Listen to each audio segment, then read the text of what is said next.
తెలంగాణ వ్యాప్తంగా కాంగ్రెస్ ప్రభంజనం వీస్తుంది. తప్పనిసరిగా భారీ మెజారిటీతో మేము ప్రభుత్వం ఏర్పాటు చేయబోతున్నామని చెప్పి సంపూర్ణ విశ్వాసం మాకు. గౌరవనీయులు తెలంగాణ కాంగ్రెస్ అధ్యక్షులు ఉత్తమ్ కుమార్ రెడ్డి గారి నాయకత్వంలో ఈ ప్రజా చైతన్య యాత్ర బస్ యాత్ర ఏదైతుందో దిగ్విజయంగా కొనసాగుతా ఉంది. ఎక్కడ పోయినా కూడా ప్రజలు స్పాంటేనియస్ గా ప్రజల స్పందన. మరి ఈ రోజు మనం చూస్తా ఉన్నాము, టీఆర్ఎస్ నాయకులు మాట్లాడేటువంటి మాటలు కానివ్వండి, టీఆర్ఎస్ నాయకులు చెప్పినటువంటి మాటలు కానివ్వండి, తెలంగాణలో ప్రయాణిస్తున్నటువంటి బస్ యాత్రను అడ్డుకోండి, నిలదీయండి అని చెప్పి హరీష్ రావు గారు మాట్లాడతారు. మీరు ప్రజల్లోకి వస్తే ఎవరు నిలదీస్తారో ప్రజల దగ్గరకు వస్తే మీకు అర్థం అవుతుంది. ఈ రోజు ప్రజలు ఒక స్పందన చూస్తా ఉంటే కాంగ్రెస్ పార్టీకి ఓటు వేయకుండా మేము చాలా తప్పు చేశాం 2014లో జరిగినటువంటి ఎన్నికల్లో అని ప్రజలు మరి బాధపడుతున్న విషయాన్ని ఈ రోజు మేము గమనిస్తా ఉన్నాం. అందుకనే ఈ ప్రజా చైతన్య యాత్ర ద్వారా ప్రజలకు కాంగ్రెస్ పార్టీ ఏం చేయబోతుంది అనే విషయాన్ని చాలా స్పష్టంగా మా గౌరవ అధ్యక్షులు గారు ఇప్పటికే ప్రతి మీటింగ్ లో చెప్తా ఉన్నారు. కానీ కాంగ్రెస్ పార్టీ ఇచ్చిన ప్రతి మాట నిలబెట్టుకునేటువంటి వ్యక్తిత్వం, నైజం ఉన్నటువంటి పార్టీ దేశంలో ఏదైనా ఉంది అంటే అది కాంగ్రెస్ పార్టీ. కాబట్టి కాంగ్రెస్ పార్టీ తప్పకుండా ఇచ్చిన ప్రతి వాగ్దాన్ని నిలబెట్టుకుంటుంది. ఆ వాగ్దాన్ని పురస్కరించుకొని రేపు రాబోయే రోజుల్లో కాంగ్రెస్ పార్టీ అధికారంలో వచ్చినటువంటి రాగానే రైతుల విషయంలో గాని, విద్యార్థుల విషయంలో గాని, నిరుద్యోగ సమస్య విషయంలో గాని, కళ్యాణ లక్ష్మి ఏదైతే చెప్తా ఉన్నారో అవి మేము చేసిన స్కీమ్సే. ఈ రోజు ఏ ప్రభుత్వం అయితే ఈ అధికారం వచ్చిన తర్వాత కుటుంబ పాలనకు వ్యతిరేకంగా ఈ రోజు ప్రజల్లో తీవ్రమైనటువంటి వ్యతిరేకంగా ఉంది. మా అధ్యక్షులు గారు చెప్పినటువంటి నిశ్శబ్ద విప్లవం ఏదైతే జరుగుతా ఉందో, ఈ అండర్ కరెంట్ ఏదైతే ఉందో 2019లో ఈ తెలంగాణలో ఉన్నటువంటి టీఆర్ఎస్ పార్టీకి పెద్ద ఎత్తున గుణపాఠం చెప్పబోతుంది. ఈ కుటుంబ పాలనకు చరమగీతం పాడబోతుంది 2019లో అని చెప్పి సందర్భంగా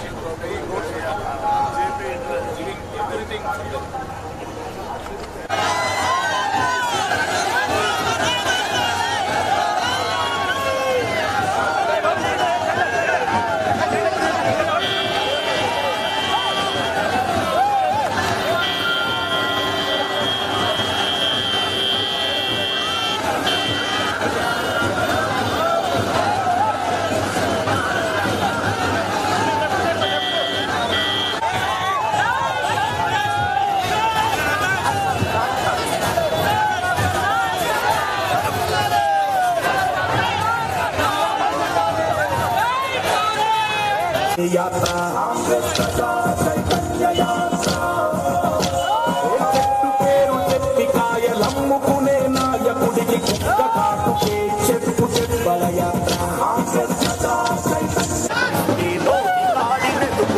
ద్రోహిని తరిమే యాత్ర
రాష్ట్ర ప్రభుత్వ ప్రజా వ్యతిరేక విధానాలను జరగడానికి ప్రజలను సమీకరించడానికి తెలంగాణ ప్రదేశ్ కాంగ్రెస్ కమిటీ అధ్యక్షులు శ్రీ ఎన్ ఉత్తమ్ కుమార్ రెడ్డి గారి నాయకత్వంలో 3వ విడతగా చేపట్టిన తెలంగాణ ప్రజా చైతన్య బస్సు యాత్ర వేదిక వద్దకు ఇచ్చేసింది శ్రీ ఉత్తమ్ కుమార్ రెడ్డి గారికి, శ్రీ మల్లపత్తి విక్రమార్క గారికి, శ్రీ జైపాల్ రెడ్డి గారికి, శ్రీ జానారెడ్డి గారికి, శ్రీ శంపి రెడ్డి గారికి మంత్రి నియోజకవర్గ కాంగ్రెస్ పార్టీ పక్షాన స్వాగతం సుస్వాగతం.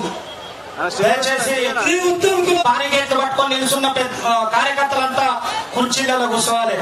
మరి ఎప్పుడెప్పుడైనా ఎదురు చూస్తున్నటువంటి మన బడుగు బలహీన వర్గాల ఆశాజ్యోతి మరి బస్సు యాత్ర చేవెళ్లలో మొదలు పెట్టుకొని మంత్రికి విచ్చేసినటువంటి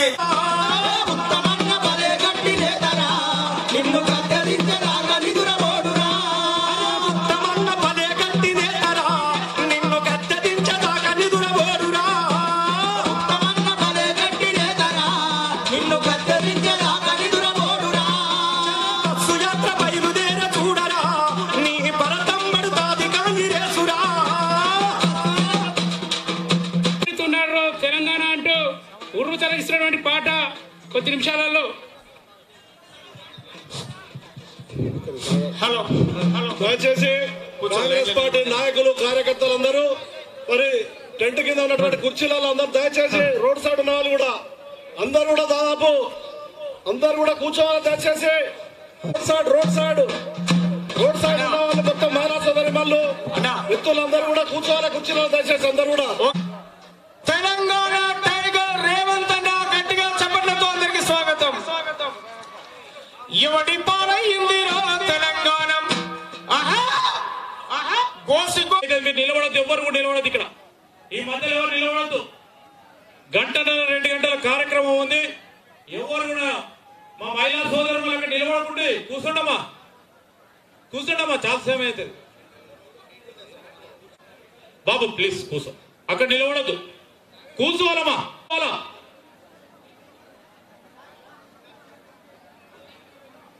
బాబు కూర్చో, బ్రదర్ ప్లీజ్ కూర్చో, వెనుక పోయి కూర్చో. అరే కూర్చోయా, నాయకత్వం నువ్వు దాంట్లో ఎందుకు పెట్టాలి?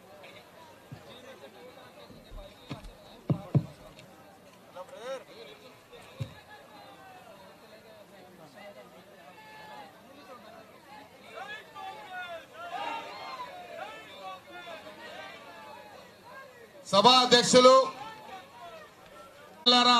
అక్కలారా, అమ్మలారా, మీ అందరికీ ఈనాడు ఈ యొక్క ప్రజా చైతన్య బస్ యాత్రకి అపూర్వమైనటువంటి స్వాగతం పలికినందుకు మీ అందరికి హృదయపూర్వకంగా ముందు నమస్కారాలు తెలియజేస్తా ఉన్నాను. ఈ రోజు మనం చూస్తా ఉంటే పోలీసులు వివరిస్తున్నటువంటి తీరు గాని, ఈ రాష్ట్రంలో ఉన్నటువంటి ఈ ప్రభుత్వ తీరు గాని తెలంగాణపై అన్నటువంటి విషయాన్ని గ్రహించి ప్రియతమ నాయకురాలు సోనియా గాంధీ గారు తెలంగాణ ఇస్తే కాంగ్రెస్ పార్టీని భూస్థాపితం చేస్తారంట. కాంగ్రెస్ పార్టీని భూస్థాపితం చేసేటువంటి అధికారంలో వచ్చిన తర్వాత మీరు కాకి చొక్కాలు వేసుకొని పనిచేయండి, పింక్ చొక్కాలు గులాబీ చొక్కాలు వేసుకొని పనిచేసినట్టయితే మళ్ళీ మీకు అదే గతి పడుతుందన్న విషయాన్ని కూడా ఈ సందర్భంగా నేను మనవి చేస్తా ఉన్నాను. ఇప్పుడే మేము ర్యాలీలో వస్తా ఉంటే చెప్తా ఉన్నారు, ప్రజలంతా చెప్తా ఉన్నారు, స్త్రీలను కూడా చూడకుండా కొడతా ఉన్నారు పోలీసు వాళ్ళని. మీకు అంత కష్టమేంది? కాంగ్రెస్ పార్టీ మీకు మేము అధికారంలో ఉన్నప్పుడు గాని, శ్రీధర్ బాబు గారు మంత్రిగా ఉన్నప్పుడు గాని, మేము మంత్రులుగా 10 సంవత్సరాలు పనిచేసి ఏ ఒక్క అధికారిని కూడా మేము దుర్వినియోగపరచలేదు, మిస్యూజ్ చేయలేదు. ఎందుకంటే ప్రజాస్వామ్యంలో ప్రజలకు ఇచ్చినటువంటి హక్కు, ఆ హక్కుని కాల రాసేటువంటి అధికారం ఎవరికి లేదు. మీరు మనోధైర్యంగా ఏ స్ఫూర్తితోనేతో ఈ ఎండని కూడా లెక్క చేయకుండా మీరు వచ్చారో ఇదే స్ఫూర్తితో పనిచేయండి.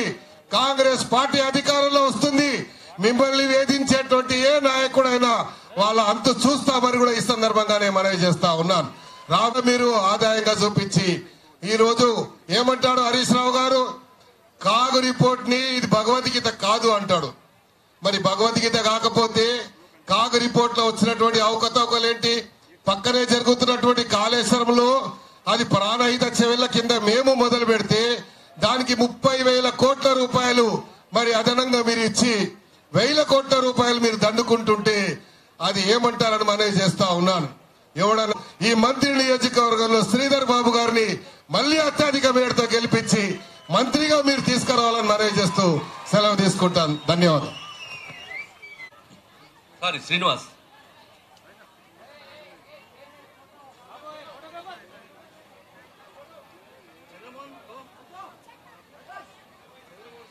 ఈనాటి ఈ కార్యక్రమంలో పాల్గొనడానికి ఇంకా మరికొంతమంది మిత్రులు పెద్దలు నరసింహారెడ్డి గారు పిసిసి ఉపాధ్యక్షులు మన జిల్లా ఇన్ఛార్జు, అదేవిధంగా గంగాధర్ గారు పిసిసి ప్రధాన కార్యదర్శి కరీంనగర్ జిల్లా ఇన్ఛార్జు, అదేవిధంగా కొనగాల మహేష్, సమ్మిరెడ్డి, చరణ్, తెలంగాణ ప్రదేశ్ కాంగ్రెస్ కమిటీ అధికార ప్రతినిధులు వారందరూ కూడా ఈ కార్యక్రమం చేసి కొంచెం మహిళలకు అవకాశం ఇవ్వండి ముందు కూర్చోవడానికి ప్లీజ్. మీడియా మిత్రులకు 1 కోటి ఎకరాలకు నీళ్లు ఇస్తానని మన మీద మన గొంతు దాసరి చంద్రమోహన్ గారు టిఆర్ఎస్ పార్టీ అధ్యక్షుడుగా ఉన్నా కూడా భూ నిర్వాసితుల పేరుపై జరుగుతున్నటువంటి పోరాటంలో మాకు ఎదురొస్తున్నాడనేటువంటి కక్షతో నానా చిత్రహింసలు పాలు చేసినటువంటి సంఘటనను ఈ సందర్భంగా చంద్రమోహన్ ద్వారా 2 నిమిషాలు ఈ సభా విషయానికి మరి అప్పుడు కాళేశ్వరం ప్రాజెక్టు సర్వే జరిగేటప్పుడే ఈ ప్రాజెక్టు దేని కొరకు ఈ సర్వే దేని కొరకు చేస్తున్నారు, ఈ సర్వే వివరాలు ఏంటి అని అప్పుడు సర్వే చేసే ముందు జెండాలు పెట్టారు. ఆ జెండాలు ఎందుకు పెడుతున్నారు, దేని కొరకు పెడుతున్నారు అని నేను అడిగినప్పుడు నాకు పూర్తి సమాధానం చెప్పలేదు. అప్పుడు ఆ జెండాలని పీకి అక్కడ కాలేయడం జరిగింది. నేను పూర్తిగా వివరాలు చేసిన తర్వాత అప్పుడు నేను సర్వే చేస్తా అని అప్పుడే మొదట్లో ఆపిన తర్వాత ఆర్డీఓ గారు మొత్తం విషయం నేను చెప్తా, చంద్రమోహన్ మీరు ఒకసారి ల్యాండ్ అక్విజిషన్ సర్వే చేయండి, సర్వేకు సహకరించండి, ఆ సర్వే అయిపోయిన తర్వాత దీని గురించి ఏదో చెప్తా అని చెప్పిండు. ఆ రోజు సర్వే అయిపోయిన తర్వాత సర్వేకు సహకరించగా మానవంతంగా భూములు తీసుకోవడం జరిగింది. ఇక్కడ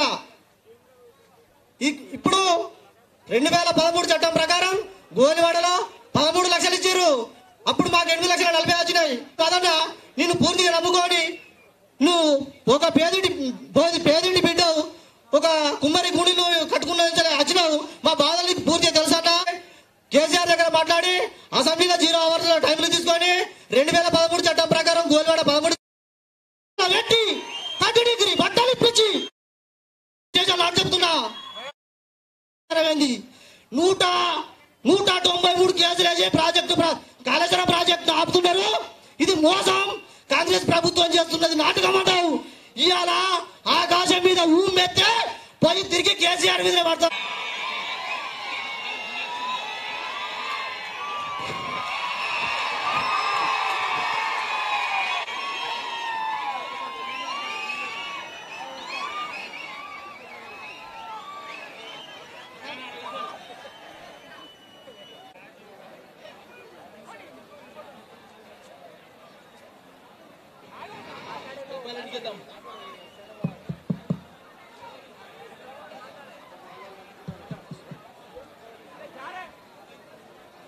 కలిసిన నాకెందుకు టైం ఇవ్వలే? నువ్వు చేసింది తప్పే కాకపోతే నువ్వు చేసిన నష్టపరిహారం అందరికి కరెక్ట్ అయితే అవకాశం రావాలి కాబట్టి వాళ్ళు కూడా సమయాన్ని పాటించాలి. ఇప్పుడు గోమా శ్రీనివాస్ గారిని 2 నిమిషాలు మాట్లాడవలసిందిగా కోరుతా ఉన్నా.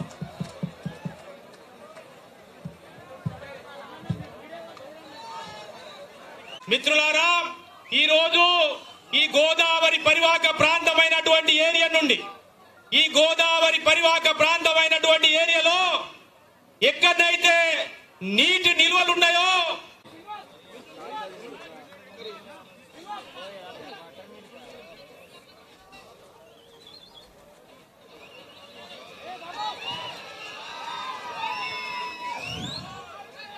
హెడ్ మాస్టర్ మోహన్ శర్మ గారిని సాధారణంగా కాంగ్రెస్ పార్టీలో ఆహ్వానిస్తూ ఉత్తమ్ కుమార్ రెడ్డి గారు ఆహ్వానిస్తా ఉన్నారు. వారి కాంగ్రెస్ పార్టీ పక్షాన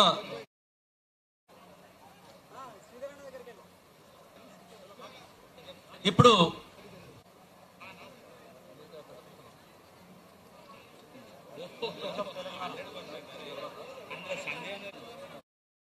అందరు కిందికి దిగాలి దయచేసి, ఎందుకంటే ఇబ్బంది జరిగే ప్రమాదం ఉన్నది. దీని కెపాసిటీ 100నే. ఇప్పుడు 300 మంది పైన ఉన్నది. దీని మీద దయచేసి నిర్వాహకులు వాళ్ళందరికీ విజ్ఞప్తి చేస్తా ఉన్నా, ఆ వెనుకున్న వాళ్ళందరూ కూడా దయచేసి కూర్చోవాలి, లేకపోతే కిందికి జరగాలండి. ఓకే బాబు.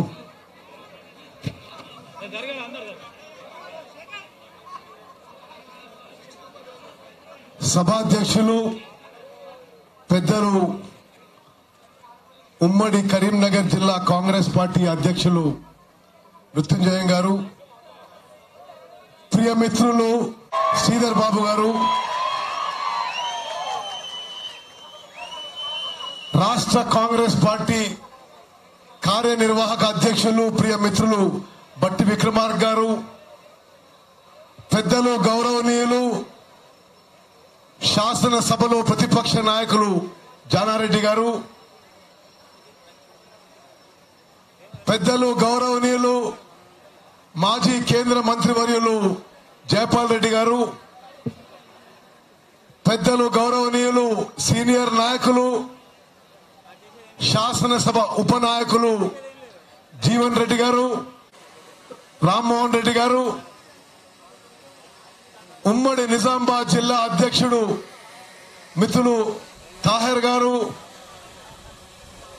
ప్రియ మిత్రులు కొడంగల్ శాసనసభ్యులు రేవంత్ రెడ్డి గారు, ఎస్సీ సెల్ అధ్యక్షులు ప్రియ మిత్రులు ఆరేపల్లి మోహన్ గారు, రాష్ట్ర కాంగ్రెస్ మహిళా కాంగ్రెస్ అధ్యక్షురాలు సోదరిమణి శారద గారు, అనిల్ యాదవ్ గారు, గోమా శ్రీనివాస్ గారు, పటేల్ రమేష్ రెడ్డి గారు, పెద్దపల్లి మాజీ శాసనసభ్యులు విదర్శి గంగాధర్ గారు, మంతని కాన్స్టిట్యున్సీ నుంచి నలుమూలల నుంచి విచ్చేసిన ప్రియమైన కాంగ్రెస్ కార్యకర్తలు, నాయకులు, అక్కలు, చెల్లెళ్ళు, అన్నలు, తమ్ముళ్ళు అందరికీ నమస్కారం. మిత్రులారా, తెలంగాణ కాంగ్రెస్ చేపట్టిన ప్రజా చైతన్య బస్సు యాత్ర ఈరోజు మంతని నియోజకవర్గం 20 నియోజకవర్గాలు, ఇది 20వ నియోజకవర్గంలో రావడం జరిగింది. తప్పనిసరిగా మంతనిలో శ్రీధర్ బాబు గారు భారీ మెజారిటీతో గెలవబోతున్న విధంగా మీ అద్భుత స్పందన, మీరు పలికిన స్వాగతం, మీరు ఏర్పాటు చేసుకున్న సభ, ఈ వేదిక ముందు మీ అందరం కూడా ఎప్పుడు మర్చిపోవని చెప్పి మీకు మనవి చేస్తున్నాను.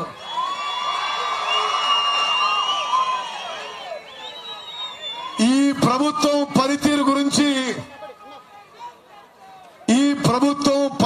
గురించి బస్సులో పెద్దపల్లి నుంచి శ్రీధర్ బాబు గారు నేను వస్తుంటే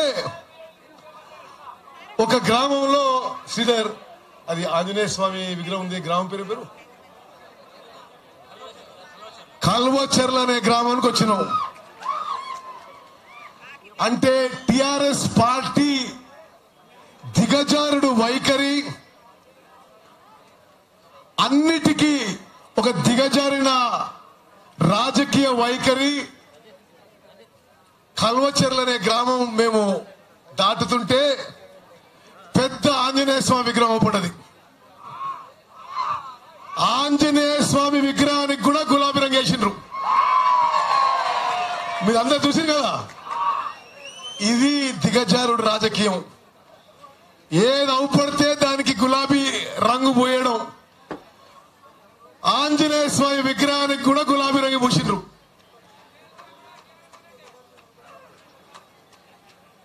శాసనసభ్యులని కింది నుంచి పై వరకు వేరే పార్టీ ప్రజాపతులు కొనుక్కొని గులాబీ కండు వేయడం, ఏది అవుపడితే దానికి గులాబీ రంగు వేయడం. కానీ కేసీఆర్ పరిపాలనలో, కేసీఆర్ ప్రభుత్వంలో నిజంగా క్షేత్రస్థాయిలో ప్రత్యేక తెలంగాణ రాష్ట్రంలో ఏదైనా మేలు జరిగిందంటే, ఏమీ మేలు జరగకపోగా నష్టం జరిగిందనే విషయం యావత్ తెలంగాణలో తెలంగాణ సమాజంలో అన్ని వర్గాల్లో స్పష్టంగా అవపడుతుంది. నేను చెప్పినట్టుగా మేము చేవెళ్ల నుంచి మొదలు పెట్టుకొని ఇది 20వ నియోజకవర్గం. అన్ని నియోజకవర్గాల్లో స్పష్టంగా టిఆర్ఎస్ ప్రభుత్వం మీద ఒక విరక్తి, కేసీఆర్ ని ఆయన కుటుంబాన్ని తెలంగాణ నుంచి తరిమి కొట్టాలనే ఒక ప్రజల్లో ఒక స్పష్టమైన మూడు, కాంగ్రెస్ పార్టీని గెలిపించాలని యావత్ తెలంగాణలో ఈరోజు కాంగ్రెస్ ప్రభంజనం వీస్తున్న విషయాన్ని మనం చేస్తున్నాం.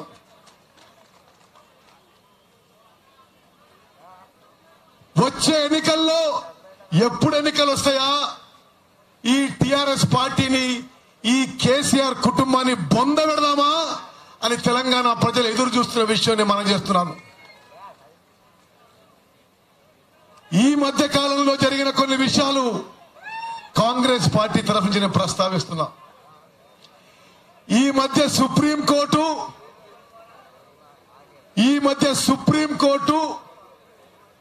ఎస్సీ ఎస్టీ యాక్ట్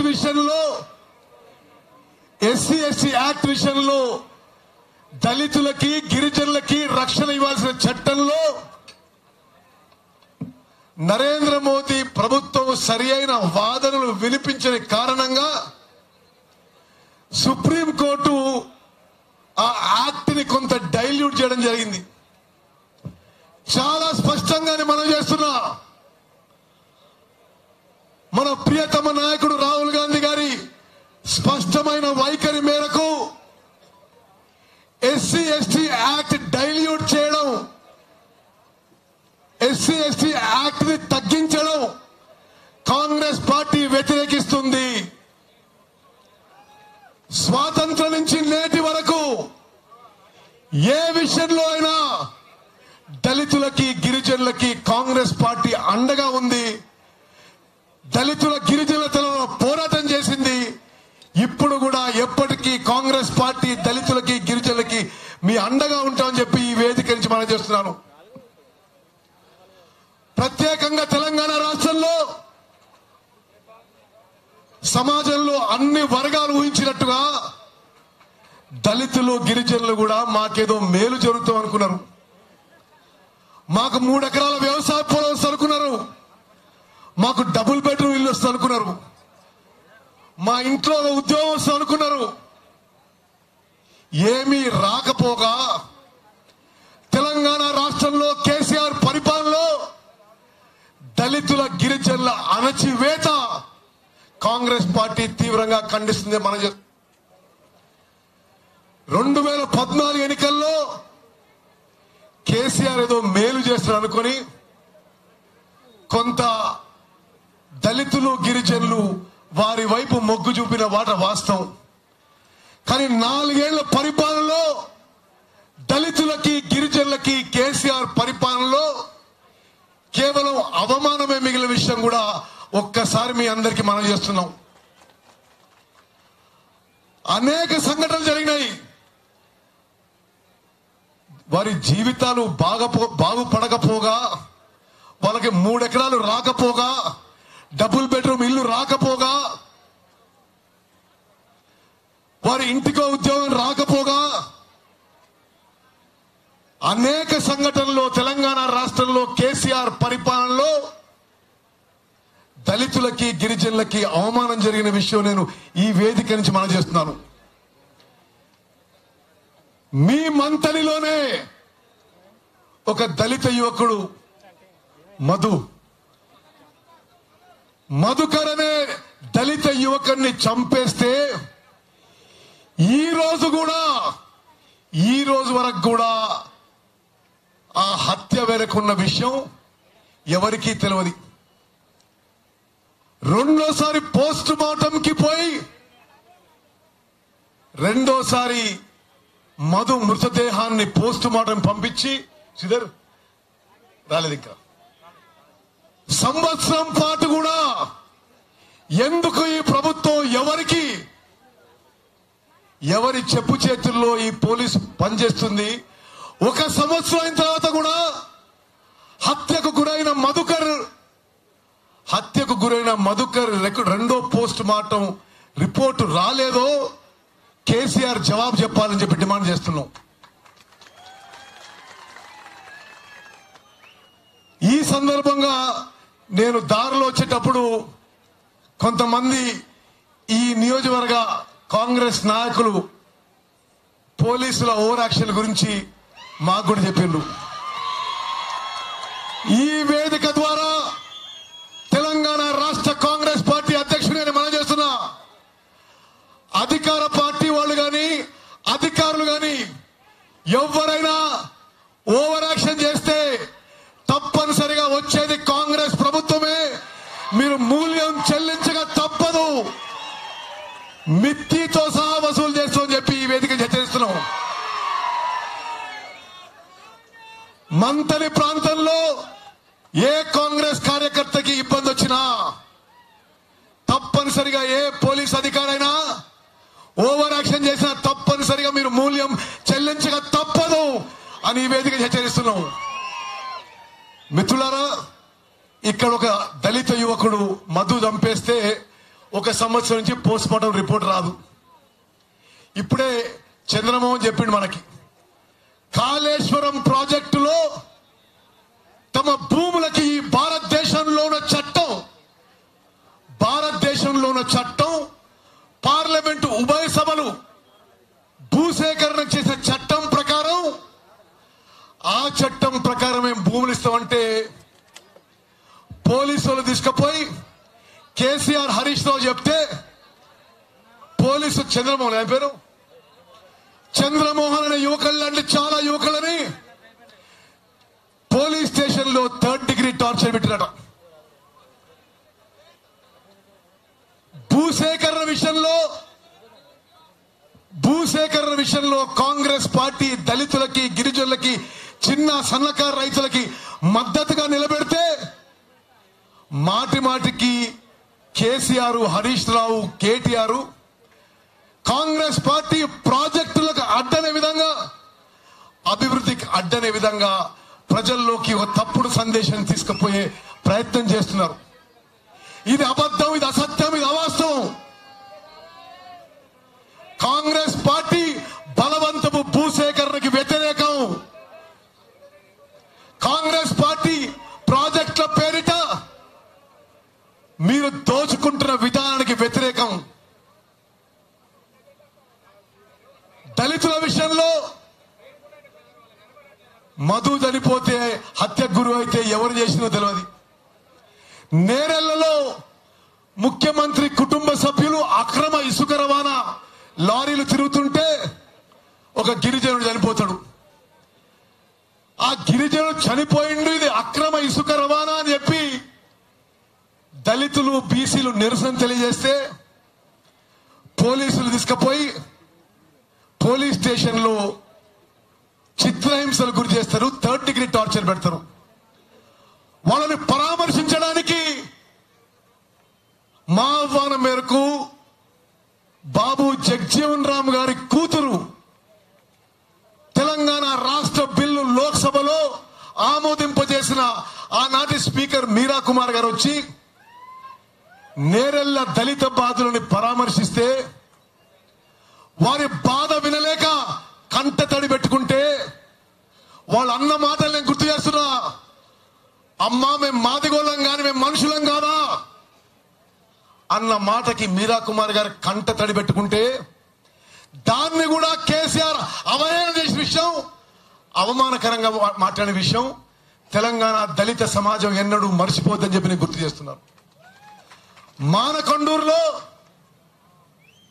రసమయ బాలకృష్ణ ఇంటి ముందు మోహన్, వాళ్ళ పేర్లేం పేరు, రెండో ఆయన శ్రీనివాస్. మానకొండూరులో 2 దళితులు, మాంకాలి శ్రీనివాస్, పరశురామ్ అనే దళిత యువకులు 3 ఎకరాల పొలానికి లంచమిచ్చి వాళ్ళకి హక్కుగా అర్హత రావాల్సిన 3 ఎకరాల వ్యవసాయ పొలం కేసీఆర్ పెద్ద పెద్ద మాటలు మాట్లాడతాడే, నేను 3 ఎకరాలు ఇస్తా అని ఆ 3 ఎకరాల పొలానికి వీళ్ళు లంచమిచ్చి ఆ పైసలు పోగొట్టుకున్నావు, మమ్మల్ని అవమానపరిచినాం అని చెప్పి పెట్రోల్ పోసుకొని ఎమ్మెల్యే ఇంటి ముందు తగలబెట్టుకుంటే ఆ దళిత యువకుడు పెట్రోల్ పోసుకొని ఎమ్మెల్యే ఇంటి ముందు తగలబెట్టుకుంటే మరణ వాంగ్మూలంలో ఫలానా వ్యక్తికి నేను 3 ఎకరాల కోసం పైసలు ఇచ్చినా, నేను అవమానపడ్డా అని చెప్పి నేను చచ్చిపోతున్నా అని మరణ వాంగ్మూలం ఇస్తే ఎంత సిగ్గులేని కేసీఆర్ ప్రభుత్వం. దళితుడు పెట్రోల్ పోసుకొని చస్తూ మరణ వాంగ్మూలంలో ఈ కారణంగా దస్తున్నా, ఈ వ్యక్తుల వల్ల దస్తున్నా అంటే వాళ్ళు అధికార పార్టీ కాబట్టి ఈ రోజు వరకు కూడా ఎఫ్ఐఆర్ లాడ్జ్ లేదు, కేసు కాలేదు. నేను ఎందుకు ఈ ఉదాహరణలు చెప్తున్నంటే ఈ సందర్భంగా కేసీఆర్ అనే కుటుంబ సభ్యులకి దళితుల గిరిజనుల పట్ల ఎంత అవమానకరమైన వైఖరి అవలంబిస్తుందో. రాజయ్య అనే ఒక ఎమ్మెల్యే, మాదిగ ఎమ్మెల్యే ఉప ముఖ్యమంత్రి ఉంటే నేరుగా చెప్పి చేయకుండా అవినీతి జరిగిందని బర్తరఫ్ చేసినట. ఆనాటి నుంచి ఈనాటి వరకు తెలంగాణ కేబినెట్ లో ఒక మాదిగ లేడు, ఒక మాల లేడు. ఆయన కుటుంబం ఏమో 1000 కోట్లు దోచుకుంటే ఆ అవినీతి ఎవరికి అవపడుతుంది అనుకుంటున్నాడు. ఏదో అవినీతి ఆరోపణలు వచ్చినాయని రాష్ట్రానికే ఉప ముఖ్యమంత్రి ఉన్న రాజయ్యని అవమానకరంగా బర్తరఫ్ చేసిన విషయం ఒకసారి గుర్తు చేస్తున్నాం. మొన్న జరిగిన శాసనసభలో ఏదో నెపం పెట్టి సాకు పెట్టి 2 కాంగ్రెస్ ఎమ్మెల్యే సభ్యత్వం రద్దు చేసినప్పుడు వెంకటరెడ్డి గారు, సంపత్ గారు, సంపత్ ఒక దళిత మాదిగ ఎమ్మెల్యే మొదటిసారి శాసనసభకి ఎన్నికైండు. ఒక మాదిగ ఎమ్మెల్యే సభ్యత్వం రద్దు కేసీఆర్ చేసిన ఘనత దక్కింది. భారతదేశంలో ఎక్కడ కూడా పార్లమెంట్ లో, అసెంబ్లీలో ఎప్పుడు ఎక్కడ ఏ సభ్యుని సభ్యత్వం రద్దు కాలేదు. ఒక దళిత ఎమ్మెల్యే సభ్యత్వం ఈ కేసీఆర్ రద్దు చేసింది. క్యాగ్ రిపోర్ట్ లో, control auditor general of India report లో ఒక స్వతంత్ర రాజ్యాంగ సంస్థది ప్రతి రాష్ట్రంలో ప్రజల డబ్బుని సరిగ్గా ఖర్చు పెడుతుందా లేదా అనే పర్యవేక్షణ చేసే సంస్థ స్పష్టంగా దళితులకి, గిరిజనులకి కేటాయించిన డబ్బులో 50% కూడా ఎస్సీ ఎస్టీ సబ్ ప్లాన్ కింద కేటాయించిన డబ్బుల్లో 50% కూడా కేసీఆర్ ప్రభుత్వం ఖర్చు పెట్టలేదు అని క్యాగ్ రిపోర్ట్ లో స్పష్టంగా ఇవ్వడం జరిగింది. ఖమ్మంలో గిరిజన రైతులు మిర్చి పండించి మేము పండించిన పంటకి, మిర్చి పంటకి సరి అయిన గిట్టుబాటు ధర, మద్దతు ధర కానీ ప్రజాస్వామ్య పద్ధతిలో నిరసన తెలియజేస్తే వాళ్ళకి బేడీలు, సంఖ్యలేసి దేశద్రోహ కేసులు పెట్టి జైల్లో పెట్టింది. అనేక ఉదాహరణలు ఉన్నాయి. కేసీఆర్ పరిపాలనలో దళితులకి, గిరిజనులకి అన్యాయం జరుగుతుంది, అవమానం జరుగుతున్న విషయం యావత్ తెలంగాణ దళిత సమాజం, గిరిజన సమాజం గుర్తించాలని చెప్పి మనం చేస్తున్నాను. మరో విషయం, ఇక్కడ దగ్గరలోనే కాళేశ్వరం ప్రాజెక్ట్ నిర్మాణం చేస్తుంది. 2 మిత్రులు ఆ కాళేశ్వరం ప్రాజెక్ట్ కింద వాళ్లే భూమి కోల్పోయే మిత్రులు 2 మాట్లాడారు. శ్రీనివాసు, చంద్రమోహన్ అనుకుంటా. తెలంగాణ ఎవడి జాగీరని కేసీఆర్ కానీ హరీష్ రావు కానీ బలవంతపు భూసేకరణ చేసే హక్కు ఎవరిచ్చారని చెప్పి కాంగ్రెస్ పార్టీ ఆనాడు ప్రశ్నిస్తుంది, ఈనాడు ప్రశ్నిస్తుంది.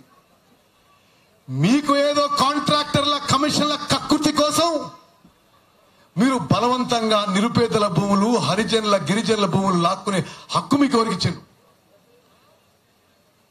అదేదో ఎవరో దయాదాక్షలు ఉన్నట్టుగా మేము 8 లక్షలు ఇస్తున్నాం, మేము 9 లక్షలు ఇస్తున్నాం. మీరు ఎన్ని లక్షలు ఇస్తున్న ప్రశ్న కాదు. భారతదేశంలో ఉన్న భూసేకరణ చట్టాన్ని ఎందుకు యథేచ్ఛగా ఉల్లంఘించి కేసీఆర్ ప్రభుత్వం చిన్న సన్నకారు రైతుల నుంచి, దళితుల నుంచి, గిరిజనుల నుంచి, బీసీల నుంచి, ముస్లింల నుంచి బలవంతంగా భూసేకరణ చేస్తుందో కాంగ్రెస్ పార్టీ కేసీఆర్ ని ప్రశ్నిస్తుంది. అదే విధంగా 2 విషయాలు నేను కాళేశ్వరం ప్రాజెక్టు గురించి చెప్పి ముందుకు పోతా. ఇది కొత్త ప్రాజెక్టు కాదు. గతంలో కాంగ్రెస్ పార్టీ మొదలుపెట్టిన doctor BR Ambedkar Pranahita Chevella project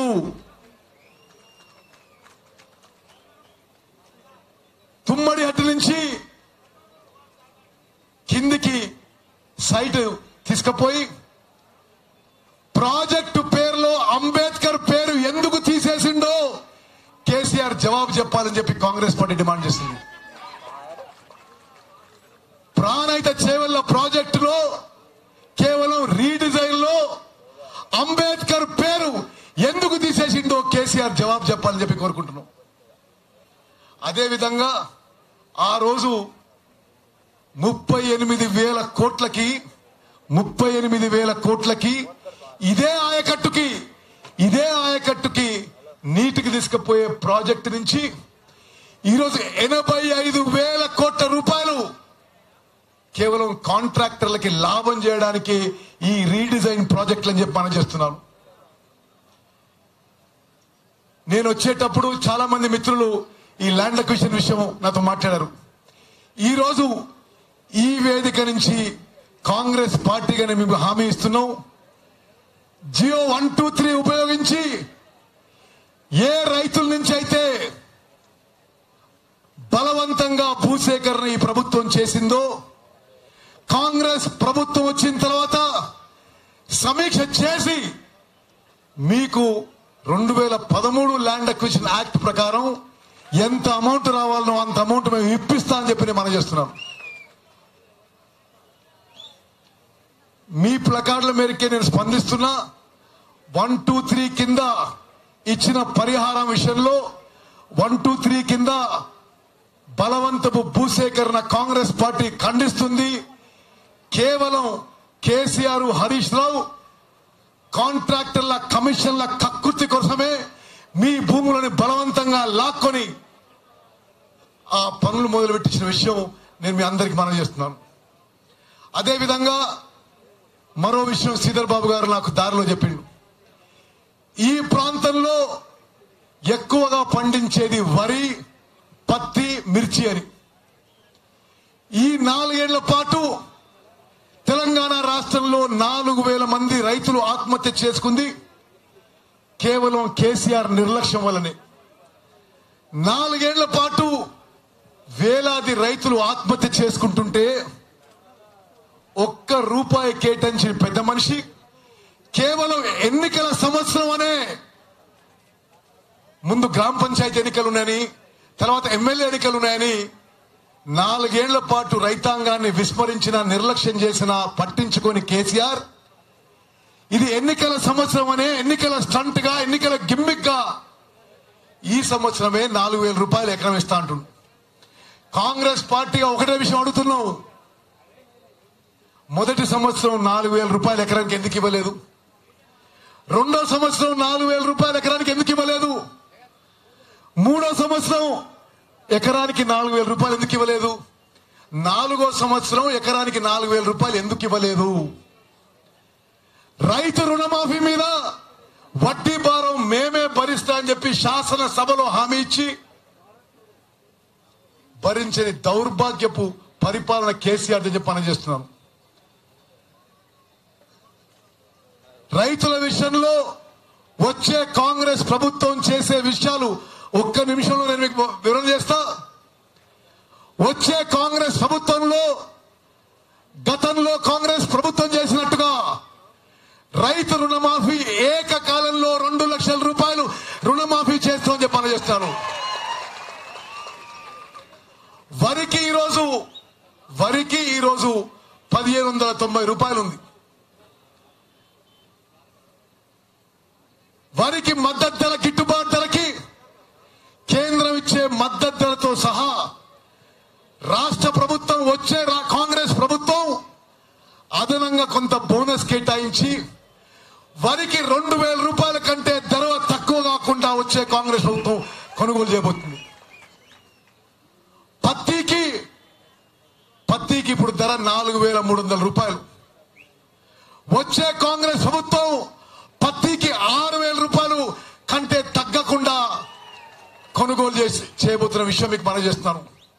మిర్చికి అగమ్య గోచరం. ఈరోజు మిర్చి రైతులు 100,000లో ఆత్మహత్య చేసుకున్నారు. ఈ ప్రభుత్వం ఎటువంటి కొనుగోలు వ్యవస్థ ఏర్పాటు చేయలేదు. పక్కన ఉన్న ఆంధ్ర రాష్ట్ర బడ్జెట్ నుంచి కేటాయింపు చేసిన కేసీఆర్ మాత్రం మిర్చి రైతులని ఆదుకోలేని విషయం గుర్తు చేస్తూ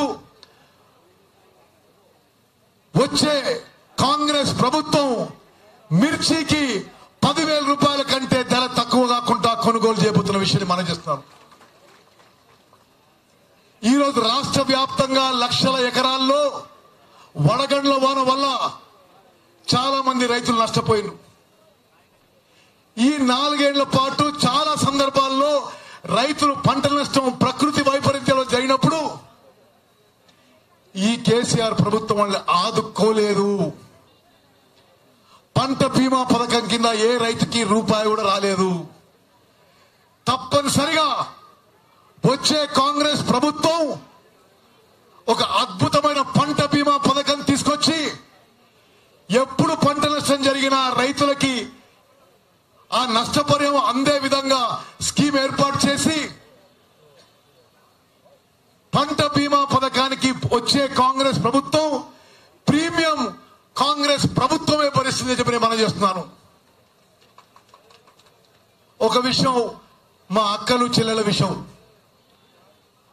పోయిన కాంగ్రెస్ ప్రభుత్వం మహిళా సంఘాలు ఏర్పాటు చేసి మీకు బిల్డింగ్లు ఆఫీసులు కట్టించి మిమ్మల్ని అనేక మార్లు సమావేశపరిచి మీకు ఆర్థికంగా ఆదుకొని మీకు బ్యాంకు రుణాలు ఇప్పించి బ్యాంకు రుణాల మీద వడ్డీ భారం గత కాంగ్రెస్ ప్రభుత్వమే భరించి మీకు అభయస్థం కింద పెన్షన్ ఇచ్చిన విషయం నేను మనం చేస్తున్నాను. కేసీఆర్ వచ్చిన తర్వాత మీ మీటింగ్లు అయిపోయినాయి. కొత్తగా మీకు బిల్డింగ్లు కట్టించేది లేదు. మీ అభయహస్తం పెన్షన్ ఆగిపోయింది. బ్యాంకుల నుంచి వచ్చే మీ రుణాలకి వడ్డీ భారం కేసీఆర్ ప్రభుత్వం 2.5 ఏళ్లుగా చిల్లి గవ్వ కూడా మీకు చెల్లించలేని విషయం. ఈ రోజు మహిళా సంఘాలకి కేసీఆర్ ప్రభుత్వం ఇంట్రెస్ట్ సబ్సిడీ కింద మీకు రావాల్సిన వడ్డీ రాయితీ కింద 2,000 కోట్ల రూపాయల అప్పున్న విషయాన్ని మనం చేస్తున్నాను.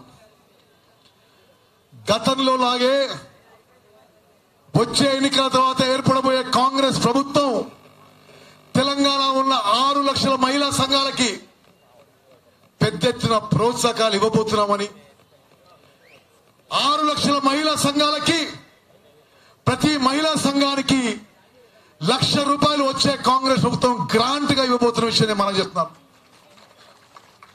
మీరు తిరిగి కట్టనవసరం లేదు. ఆర్థికంగా ఈ మహిళా సంఘాలు బాగుపడాలని వచ్చే కాంగ్రెస్ ప్రభుత్వం ప్రతి మహిళా సంఘానికి ₹1,00,000 ఇవ్వబోతున్న విషయాన్ని మనం చేస్తున్నాం.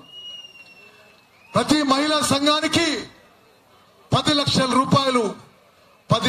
రూపాయలు బ్యాంకుల నుంచి రుణాలు ఇప్పించి ఆ రుణం మీద ఉన్న వడ్డీ భారం మొత్తం కూడా వచ్చే కాంగ్రెస్ ప్రభుత్వమే ఆ వడ్డీ భారం వహిస్తుంది అని చెప్పి మనం చేస్తున్నాం. మీకు అభయహస్తం పెన్షన్ పునరుద్ధరించి కేసీఆర్ దుర్మార్గుడు మీ అభయహస్తం పెన్షన్ ఆపేసిండు.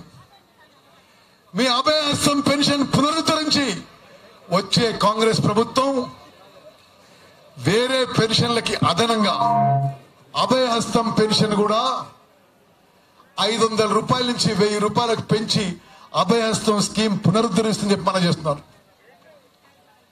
మిత్రులారా, తెలంగాణ రాష్ట్రం రావడానికి ప్రధాన పాత్ర విద్యార్థులది, నిరుద్యోగ యువతది. దురదృష్టకరం, కేసీఆర్ పూర్తిగా విద్యార్థులని నిరుద్యోగ యువతని పూర్తిగా మర్చిపోయాడు. ఇంటికో ఉద్యోగం అన్నాడు. ఆయన ఇంట్లో మాత్రం 5 ఉద్యోగాలు ఉన్నాయి. ఇంటికో ఉద్యోగం కాదు కదా, మండలానికో ఉద్యోగం కూడా ఇవ్వలే. వచ్చే కాంగ్రెస్ ప్రభుత్వంలో నిరుద్యోగులకి ఉద్యోగ అవకాశం కల్పించడం ఒక ప్రధాన లక్ష్యంగా పెట్టుకోబోతున్నాం. నిరుద్యోగ యువతకి ఎవరికైతే ఉద్యోగాలు వచ్చే కాంగ్రెస్ ప్రభుత్వం కల్పించలేదో ప్రతి నిరుద్యోగ యువతకి నిరుద్యోగ భృతి కింద నెలకు 3,000 రూపాయలు నిరుద్యోగ భృతి వచ్చే కాంగ్రెస్ ప్రభుత్వం ఏర్పాటు చేయబోతుందని మనం చేస్తాం. మిత్రులారా, నేను ముగించుకునే ముందు 2 మాటలు చెప్తా. మొన్న శాసనసభలో మీ గొంతు వినిపించకుండా, తెలంగాణ ప్రజల సమస్యలు వినిపించకుండా అప్రజాస్వామికంగా నియంతృత్వ ధోరణితో కేసీఆర్ స్పీకర్ గారు కలిసి యావత్ ప్రధాన ప్రతిపక్షాన్ని, 2 ఎమ్మెల్యేలు వెంకటరెడ్డి గారిని, సంపత్ని శాసన సభ్యత్వం రద్దు చేస్తూ తతిన ఎమ్మెల్యేలందరినీ, ప్రతిపక్ష నేత జానారెడ్డి గారిని, ఉపనేత జీవన్ రెడ్డి గారిని, వర్కింగ్ ప్రెసిడెంట్ భట్టి గారిని, పరిగి ఎమ్మెల్యే రామ్మోహన్ రెడ్డి గారిని, గద్వాల్ ఎమ్మెల్యే అరుణ గారిని, నన్ను మొత్తం మీ గొంతు వినిపించొద్దని చెప్పి శాసనసభ నుంచి పోలీసులు పెట్టి గిట్టేసింది. శాసనసభ నుంచి మమ్మల్ని బహిష్కరించవచ్చు, కానీ తప్పనిసరిగా వచ్చే ఎన్నికల్లో కేసీఆర్ అనే కుటుంబాన్ని తెలంగాణ ప్రజలే బహిష్కరించబోతున్న విషయాన్ని మనం చేస్తారు. కేసీఆర్ ని ఆయన కుటుంబాన్ని తెలంగాణ నుంచి తరిమి కొట్టడానికి తెలంగాణ ప్రజలు సిద్ధమవుతున్నారు. అంతా మోసం, దగ, ప్రతి విషయం అబద్ధం. ఏమైనా మాట్లాడితే పోలీసులను ఉపయోగించుకోవడం, ఒక విలాసవంతమైన జీవితంతో మన డబ్బులతో 500 కోట్ల ఇల్లు, 50 కోట్ల కార్లు, హెలికాప్టర్లు, విమానాలు, ఈ విలాసవంతమైన జీవితానికి అలవాటు పడి కేసీఆర్ గాని, కేటీఆర్ గాని, ఆయన కుటుంబ సభ్యులు అడ్డగోలుగా మాట్లాడుతున్నారు. కళ్ళు నెత్తికెక్కి మంచి చెడ లేకుండా మాట్లాడుతున్నారు. తెలంగాణ సొమ్ము తిని తిని ఒళ్ళు బలిసి మాట్లాడుతున్నారు. తప్పనిసరిగా తెలంగాణ ప్రజలు దిమ్మెదిరిగే విధంగా వాళ్ళకి బుద్ధి చెప్పబోతున్న విషయాన్ని మనం చేస్తూ, ప్రియ మిత్రుడు శ్రీధర్ బాబు గారు తెలంగాణలో అత్యంత సమర్థవంత నాయకుల్లో ఒకరు.